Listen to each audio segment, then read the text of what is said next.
चाल और दशाओं पर बात करते करते आ गए हैं हम एक नए पड़ाव पर।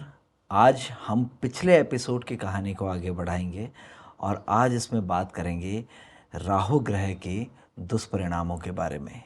जब वो बलहीन होते हैं तो क्या दुष्परिणाम लेकर के आते हैं, और इस पर बात करने के लिए मेरे साथ एक बार फिर से उपस्थित हैं ज्योतिषाचार्य मदन मोहन दास जी। फिर से स्वागत है आपका। नमस्कार। जैसे कि हम लोग पिछले एपिसोड में बात कर रहे थे कि राहु जब बलहीन होते हैं तो इनके क्या दुष्परिणाम देखने को मिलते हैं किसी भी जातक की ज़िंदगी पर। कल भी हम लोगों ने काफ़ी बात की उस पर, लेकिन जैसा आप बता रहे थे कि इसमें बहुत कुछ अभी बाकी है बताने के लिए, तो आप और दुष्परिणामों के बारे में अगर जानकारी दें तो। जी ज़रूर। जैसे मैंने कहा कि राहु जो है क्रूर ग्रह है, एक पापी ग्रह है, राक्षस है एक तरह से। तो बहुत सारे उसके दुष्परिणाम हैं, जो उसे सिम्टम्स है जो दिखते हैं कि इस व्यक्ति का जो है राहु खराब है। तो राहु जो है झूठ है, कपट है, गलत संगति है, गलत आदतें है, इसका कारक है। तो जब खराब होगा तो व्यक्ति जो है एक तो गलत आदतों का शिकार होगा, गलत संगति करेगा, गलत कार्यों में इन्वॉल्व होगा और कठोर वाणी बोलेगा। जब उसे गुस्सा आएगा तो अनकंट्रोल बोलता है व्यक्ति। झूठ भी जब बहुत ज़्यादा खराब होता है तो झूठ भी बोलने लगेगा, कपट भी करता है, चोरियां तक करता है राहु खराब होने पे। और राहु जब खराब होता है तो ऐसा व्यक्ति अपने शत्रु को परास्त करने के लिए या अपने किसी पर्टिकुलर व्यक्ति के लिए वो जादू टोना जरूर करता है। और उसका बुरा न चाहने वाले पर भी कई बार राहु इस तरह से कार्य करता है कि वो उसके लिए भी कुछ ना कुछ उसके मन में, दिमाग में गलतफहमियां या उसके प्रति नेगेटिविटी को क्रिएट करता है।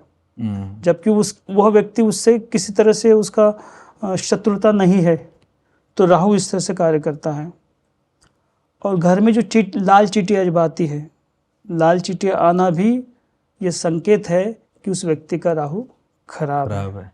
अगर हम लोग पत्रिका की दृष्टि से इसको देखें तो कौन कौन से ऐसे स्थान हैं जहाँ पे राहु अगर अमूमन पत्रिका में दिखता है तो उसे ये समझा जाए कि अभी ये खराब है, और वहाँ क्या परिणाम दिखाता है? हर स्थान के लिए उसका अपना एक इन्फ्लुएंस है। जैसे प्रथम स्थान जो है, जिसको हम लग्न स्थान भी कहते हैं,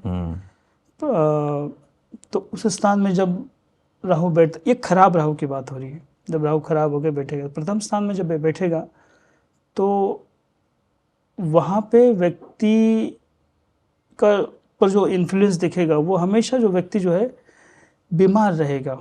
उसको कुछ ना कुछ बीमारी होती रहेगी। एक बीमारी ठीक हो गई, दूसरी शुरू हो गई, दूसरी ठीक हो गई, तीसरी शुरू हो गई। तो एक तो वहाँ पे उस तरह से बीमारी से त्रस्त होता है। दूसरा, कई बार ऐसे भी होता है कि वो ठीक तो हो गया, मैं उससे लगेगा नहीं मैं पूरी तरह से ठीक नहीं हूँ, मुझे अभी कुछ प्रॉब्लम्स हो रही है, डॉक्टर तो कह रहे हैं कि तो आप ठीक हो, मगर उसको अंदर से राहु इस तरह से, क्योंकि राहु भ्रम है, इल्यूजन है, तो क्रिएट करता है भ्रम, उसको कंफ्यूज करता है, भ्रम क्रिएट करता है कि उसको लगता है कि नहीं मैं अभी पूरी तरह से ठीक नहीं हूँ, अभी मुझे कुछ परेशानी हो रही, क्योंकि मेंटली वो डिस्टर्ब, राहु मेंटली डिस्टर्ब करवाता है। तो प्रथम स्थान में होने से इस तरह से करता है वो। दूसरा, संघर्ष बहुत देता है जीवन में। वो जिस भी कार्य को हाथ डालेगा, जिस भी कार्य को करने का प्रयास करेगा, उसमें सफलता की चांसेस कम होते हैं, संघर्ष बहुत होता है। अब तृतीय स्थान में जब बैठेगा, तो तृतीय स्थान जो बंधु भगिनी परिवार का स्थान माना जाता है, अब वहाँ पर राहु जब बैठेगा तो अपने भाइयों बंधुओं से, पारिवारिक लोगों से मतभेद कराएगा। हमेशा कोई ना कोई बात बनती रहेगी और खटकती रहेगी आपस में तृतीय स्थान में। अब चतुर्थ स्थान जो सुख स्थान भी कहा जाता है इसको, तो आपकी जो जितनी भी कंफर्ट्स की जो चीज़ें हैं उसमें डिस्टर्बेंस करेगा। माँ की हेल्थ चतुर्थ स्थान से भी देखी जाती है, तो माँ के हेल्थ को भी खराब करता है ये राहु। और सुख स्थान होने से हमेशा पारिवारिक एक क्लेश क्रिएट करता बना है, रहता है, क्रिएट करेगा राहु जो खराब होगा। तो अब पंचम स्थान में बैठेगा। पंचम स्थान जो है ये है एजुकेशनल का स्थान है, विद्या का स्थान है। तो तो ऐसा व्यक्ति ब्रिलियंट होगा भी, बुद्धिमान होने पर भी अगर राहु वहाँ बैठ गया खराब होकर पंचम स्थान में, तो पढ़ाई उसकी बड़ी डिस्टर्ब रहती है। ऑल्दो पढ़ने में बहुत अच्छा है। पढ़ने में वो ब्रिलियंट है, मगर फिर भी राहु वहाँ बैठने से उसके एजुकेशन में बहुत सारी विघ्न आएगी, डिस्टर्बेंस क्रिएट होगी, ठीक से पढ़ाई नहीं कर पाता। कई बार ऐसे होता है कि वो पढ़ ही नहीं पाता। पंचम स्थान जो है अफेयर का भी स्थान है, जिससे भी अगर अफेयर होता होगा उसका, तो राहु जो है वो करवाता है, मतलब चीटिंग, उसके साथ चीटिंग होगी, धोखा होगा, वो अफेयर सक्सेसफुल नहीं होता जब वो खराब होकर राहु पंचम स्थान में बैठेगा। अच्छा, पंचम स्थान जो है संतान का भी स्थान है। एक तो संतान होती नहीं उसकी, जब राहु बैठेगा खराब होकर संतान होने नहीं देता, और हो गई तो उस संतान के साथ जो आपस में जो तालमेल है वो नहीं बैठेगा, वो नहीं होता। मतलब संतान से उसको पीड़ा होगी, किसी न किसी प्रकार से वो कष्ट होगा। तो ये पंचम स्थान का प्रभाव है। छठा स्थान है, षष्ठ स्थान जो है, छठा स्थान, ये शत्रु का स्थान भी कहा जाता है, ऋण स्थान भी कहा जाता है, कर्जे का भी स्थान कहा जाता है। अब खराब हुआ जब राहु हुआ बैठेगा तो शत्रु उस पर हमेशा हावी रहेंगे, शत्रु से हमेशा परेशान रहेगा, शत्रु हमेशा किसी न किसी कारण को लेकर कोई ना कोई माध्यम बनाकर उसको परेशान करते रहेंगे। एक दूसरा कर्जा का स्थान है, व्यक्ति का कर्जा कर्जे में डूब जाएगा, वो कर्जा, एक कर्जा निपटने के चक्कर में वो और बढ़ता जाएगा, और धीरे धीरे अगर जब राहु बहुत ज्यादा खराब है, अन्य ग्रहों का भी सपोर्ट नहीं है प्रॉपर वे से, या शुभ स्थानों में अन्य ग्रह भी नहीं है, तो व्यक्ति धीरे धीरे कर्जे में डूबता जाएगा। इस तरह से डूब जाता है कि वो कर्जे से बाहर आना उसके लिए नामुमकिन हो जाता है। छठे स्थान का प्रभाव है। अब सप्तम स्थान जो है यह है विवाह स्थान। अब पुरुषों के लिए और स्त्री के लिए भी विवाह स्थान है सप्तम स्थान। तो यहाँ राहु जब खराब होकर बैठेगा तो एक तो विवाह होने में देरी करेगा, दिक्कत आएंगे, बहुत सारे ऑब्स्टिकल्स आएंगे, विवाह होने नहीं देता इजीली खराब होने पर। और विवाह हो गया तो पत्नी के साथ, अपने पार्टनर के साथ मतभेद रहेगा। स्त्री के लिए पुरुष और पुरुष के लिए स्त्री, जो भी लाइफ पार्टनर होगी होगा, उसके लिए ये हमेशा मतभेद बना के रखेगा। मतलब वैवाहिक जो सुख है वो उसे नहीं मिलता, बड़ी बहुत सारी परेशानियां, बाधाएं उसको आती है, और वैवाहिक जीवन को लेकर हमेशा वो डिस्टर्ब रहेगा, परेशान रहेगा सप्तम स्थान में। अष्टम स्थान जो है ये आयु का भी स्थान माना जाता है, लाइफ स्पैन भी देखी जाती है इससे, और सडन ट्रेजेडीज हम जिसको बोलते हैं लाइफ में जो होनी है, जो कुछ ऐसा हो गया, वो बीमार हो गए, बहुत सीरियस हो गए, तो इस तरह के केसेस, एक्सीडेंट्स हो सकते हैं, एक्सीडेंट्स है ये भी क्रिएट करवाता है। और लाइफ को भी कई बार बहुत ज़्यादा खराब होता है तो डैमेज भी करवाता है। अगर बहुत ज़्यादा खराब हुआ राहु तो डैमेज, या अन्य ग्रहों को भी देखा जाता है इसमें, पर ये लाइफ स्पैन से कनेक्टेड होने से वहाँ पर उसका संभावना वो बना देते हैं। अब नवम स्थान में जब आएगा, नवम स्थान जो है भाग्य स्थान का स्वामी है, वहाँ खराब होकर बैठेगा तो भाग्य को कहीं ना कहीं नीचे दबा देगा, या हमारी जो बरकत है, जो हमारी ग्रोथ है, वो कहीं ना कहीं डिस्टर्ब करेगा, होगी। तो जब ये राहु दशम स्थान में बैठेगा, कर्धर्म दशवां जो स्थान है वो कर्म स्थान भी कहा जाता है, जहाँ से हम नौकरी, व्यक्ति का कार्य सब देखते हैं, तो कर्म स्थान भी कहा जाता है इसे। तो दसवें स्थान में जब राहु खराब होकर बैठेगा, अब ये कर्म का स्थान है, जो भी नौकरी वगैरह करता होगा, जो भी कार्य करता होगा, उसमें हमेशा इसको डिस्टर्बेंस होगी। जो एक प्रमोशंस होनी चाहिए, धीरे धीरे ग्रोथ होनी चाहिए, वो होती नहीं है। और अपने जो सीनियर्स है, जो बॉसेस है, उनके साथ मतभेद बनाएगा। स्टाफ जो है उसके साथ, जो उसके साथ काम करते हैं, उनके साथ मतभेद बनाएगा, हमेशा उस बात को लेकर डिस्टर्ब रहेगा। दशम स्थान में जब ये काम को लेकर के, अपने काम को लेकर हमेशा डिस्टर्ब रहेगा। मतलब सेटिस्फाइड नहीं रहेगा, हमेशा कुछ ना कुछ उसको इश्यूज रहे। कमी महसूस करेगा, इश्यूज के कारण हमेशा डिस्टर्ब रहेगा। तो ये राहु दशम स्थान में बैठने से ये फल देता है। अब 11वां स्थान जो है वो है इनकम का स्थान है, सोर्स ऑफ इनकम जिसको कहते हैं, इसके बारे में लोग सबसे कमाई कैसे हो बेहतर तरीके से, वो स्थान है। अब खराब हुआ राहु जब इनकम स्थान में बैठेगा तो इनकम होगी बहुत कम और होने देता नहीं, बड़ी मुश्किल से इनकम होती है और एक्सपेंसेस उससे ज़्यादा, expenses are more than income.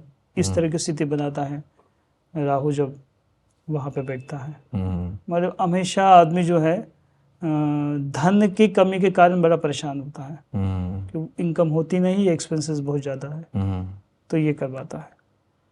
अब 12वां स्थान जो है वो है व्यय स्थान बोलते हैं, एक्सपेंस का स्थान है, खर्चे का स्थान है वो। अब राहु जैसे मैंने कहा कि जो भी देता है, राहु की एक विशेषता है, अचानक देता है, सडन देगा तो बहुत ज़्यादा देगा, अब छीन लेगा तो पूरी तरह से छीन लेगा। मतलब अरबपति से लेके सीधे मीन्स अगर एक सेंटेंस में कहें कि जो भी देगा छप्पर फाड़ के देगा। हाँ। चाहे फायदा दे तो छप्पर फाड़ के, नुकसान दे तो छप्पर फाड़ के। ठीक है, नुकसान करेगा तो वो बुरी तरह से सडन देगा वो भी। हाँ। अचानक कुछ हो गया और पैसा जो है बहुत ज़्यादा लग गया और नुकसान हो गया, तो 12वें स्थान में इस तरह से राहु करवाता है। तो ये मुझे लग रहा है यही एक वजह है कि जिसकी वजह से लोग लगातार डरते हैं राहु से, और भय लोगों के दिमाग में बहुत बना रहता है। जी, खराब राहु निश्चित रूप से हानि करता है।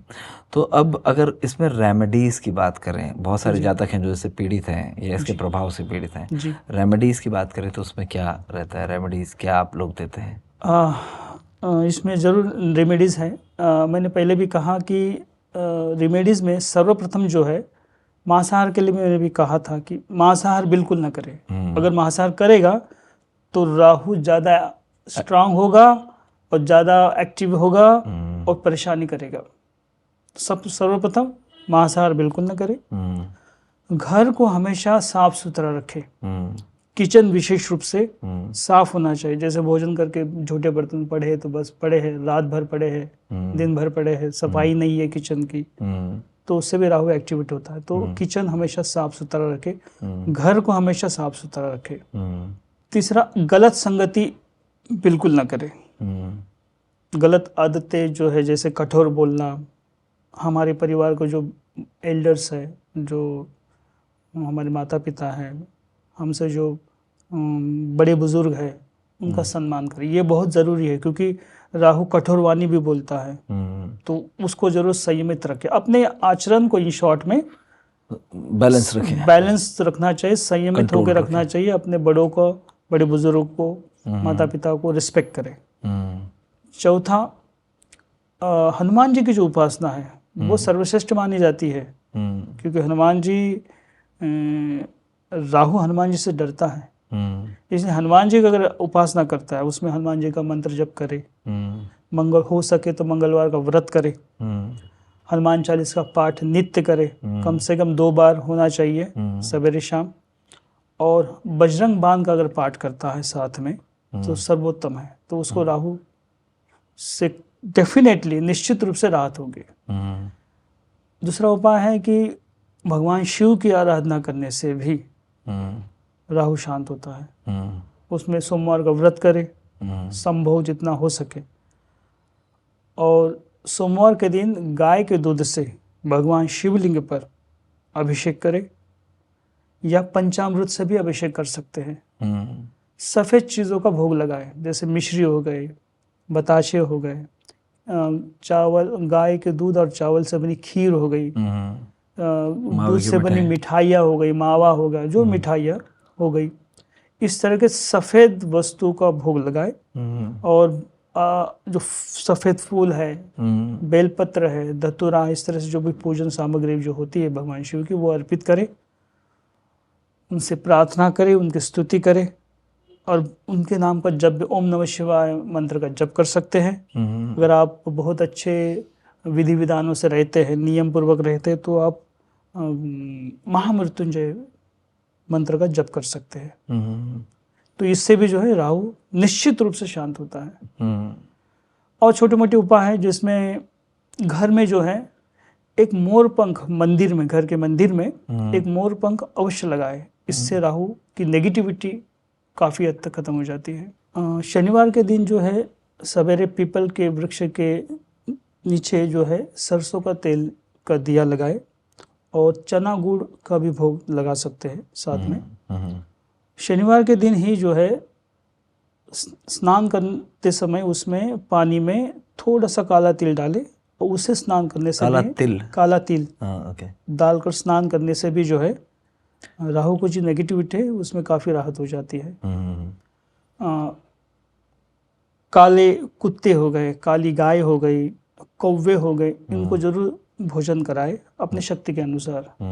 कौवे को विशेष रूप से सप्त धान्य का विधान बताया जाता है कि काले कौवे को जो है सप्त धान्य खिलाए, जिसमें आप चावल हो गया, जौ हो गया, गेहूं हो गई, मक्का हो गया और चना हो गया, बाजरा हो गया, उड़द हो गई, मूंग हो गई। इस तरह से 7 प्रकार के धान्य जो है, धान्य मतलब अनाज, एक अनाज, सप्त धान्य कहते हैं इसे।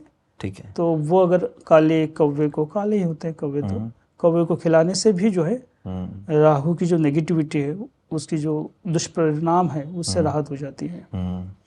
और भी बहुत सारे हैं जिसमें एक हम देते हैं कि मंगलवार के दिन रात में सिरहाने पे एक जटाधारी नारियल रखे और सवेरे उस नारियल को घर के किसी एक कोने से वॉल टू वॉल टच करते हुए, सरकाते हुए ले जाए और दूसरे घर का जो एंड है, एक एंड से शुरू करेंगे दूसरे एंड तक ले जाएंगे, घुमाएंगे। उसके बाद उसको एक काला धागा बांधेंगे, एक काला और एक ब्लू, नीला, और दोनों की जो नॉट होगी वो अपोजिट तरफ होगी। जैसे नारियल है, यहाँ एक गांठ लग गई, ब्लैक है, और ब्लू की इस तरफ लग गई, अपोजिट तरफ दोनों के गांठें लगे। और उस नारियल को जो है सवेरे ही, जैसे आप उठेंगे करने के बाद, ये विधि करने के बाद, उससे तुरंत रात भर तो नारियल को सिरहाने रखना है, सिरहाने रखें, सुबह ये विधि सवेरे घर के किसी एक कोने से शुरुआत किए, बाथरूम टॉयलेट को छोड़कर बाकी घर के हर कोने में वॉल टू वॉल उसको घुमाए, एक कोने से लेकर दूसरे कोने तक, हर कमरे में, हर कमरे में, ठीक है, घर के हर कमरे में, केवल बाथरूम टॉयलेट छोड़कर। और फिर उस नारियल को जो है किसी बहती हुई नदी में प्रवाहित करें। अब नदी नहीं है, पानी का ऐसा कोई सोर्स नहीं कि जहाँ पर बहा सकते हैं, तो कहीं सुनसान जगह पे जाकर उसे मिट्टी में दबा दे। या मंदिरों में आप देखेंगे डंपिंग एरिया होता है जिसमें भगवान के निर्माल्य जो है, मालाएं जो है वो रखते हैं, वहां उसे छोड़ाए। किसी भी स्थिति में ऐसा जो नारियल है उसको रखना नहीं है घर में, ठीक है, क्योंकि वो पूरे घर की नेगेटिविटी को खींच देता है। इसलिए उसको रखने से वो फिर फैलेगी, थोड़ा सा नुकसान देगा, नुकसानकारक होगा। तो इसलिए बेटर होता कि उसको सवेरे ही कोशिश करे, प्रयास करे कि वो सवेरे ही वो ये कार्य करके छोड़ा है। ये जो आपने बात कही कि वॉल पे घुमाना है, अब जैसे कईयों के घर जो होते हैं, हाँ जी, वो बाहर की तरफ से दीवारें बंद होती हैं, मतलब वो बाहर से ये काम नहीं कर सकता है, तो क्या ये अंदर बाहर से नहीं करनी, घर के अंदर से ही करनी है इसे, ठीक है। तो इससे भी जो आप देखेंगे निश्चित रूप से जो है ये जो वो इसके जो नेगेटिविटी है वो निश्चित रूप से खत्म करती है। दूसरे उपाय है कि घर में अनयूज्ड और ख़राब जितने भी इलेक्ट्रिकल और इलेक्ट्रॉनिक्स जो आइटम्स है, जो वस्तुएं है जो रखी है, उसको कभी ना रखें। 8 मुखी रुद्राक्ष को धारण करें और मंत्र जपों में राहु का मंत्र जो है ओम भ्राम ब्रीम ब्रोम स राहवे नमः, इस मंत्र का भी जप करने से राहु की नेगेटिविटी से राहत हो जाएगी, काफ़ी रिलीफ हो जाती है इससे। मछलियों को दाना डालें, घर में भी आप फिश टैंक रखकर मछलियों को की सेवा कर सकते हैं, उनको खिला सकते हैं। गरीबों को भोजन कराए अपने शक्ति के अनुसार, इससे भी जो है आपका जो राहु है उसकी नेगेटिविटी काफ़ी हद तक कम हो जाती है। तो ये सारे उपाय हैं, अगर आप करते हैं हम्म। तो निश्चित रूप से आप देखेंगे कि राहु की जो नेगेटिविटी है वो काफ़ी हद तक कम हो जाएगी। ये तो थी बातचीत रेमेडीज़ को लेकर के, उनके उपायों को लेकर के। आने वाले एपिसोड में हम लोग बात करेंगे, बहुत सारे दोष राहु लेकर के आते हैं, राहु क्रिएट करते हैं, उन दोषों के बारे में बात करेंगे। देखते रहिए हमारा चैनल, इसे सब्सक्राइब कीजिए, फॉलो कीजिए और लोगों के साथ शेयर कीजिए। Thank you.